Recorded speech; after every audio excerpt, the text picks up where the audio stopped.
আজকে রেসিপিতে তৈরি করে দেখাচ্ছি সুপি নুডলস। এখনকার বাচ্চারা তো শুধু হেলদি খোঁজে, হেলদি খাবারের মধ্যে এই সুপি নুডলসটা খেলে পেট ভরে খাওয়া যায়। তার সাথে দিয়ে দিলাম একটা পানি পোস্ট ডিম। আর চলো এই সুপি নুডলসটা তৈরি করব যেভাবে। প্রথমে 1 টেবিল চামচের মতো সয়াবিন তেল দিয়ে দিলাম। এখানে চাইলে অলিভ অয়েল দিয়েও করতে পারো। তার মধ্যে রসুন কুচি 1 টেবিল চামচ, হালকা ব্রাউন করে কাঁচামরিচ কুচি দিয়ে এখন দেখো যে সবজি দিয়ে দিলাম। আমার ঘরে যা সবজি ছিল সেটাই দিয়েছি।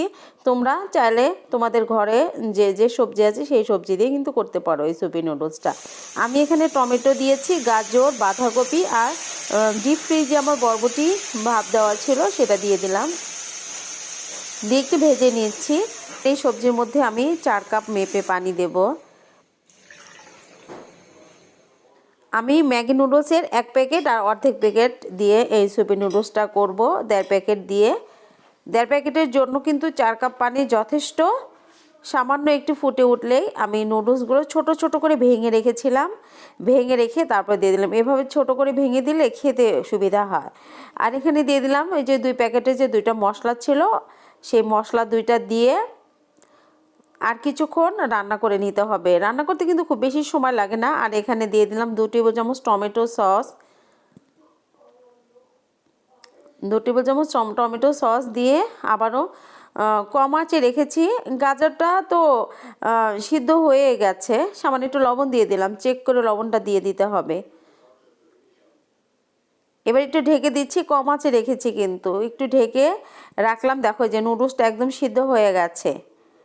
এখন এই যে একটু ঘনত্ব করার জন্য আমি 2 টেবিল চামচ পানির মধ্যে 1 টেবিল চামচ কর্নফ্লাওয়ার গুলে রেখেছিলাম, গুলে রেখে এটা ঢেলে দিলাম। একটু থিকনেসটা হবে, সুপি নুডলস একটু থিকনেস হলে ভালো লাগে।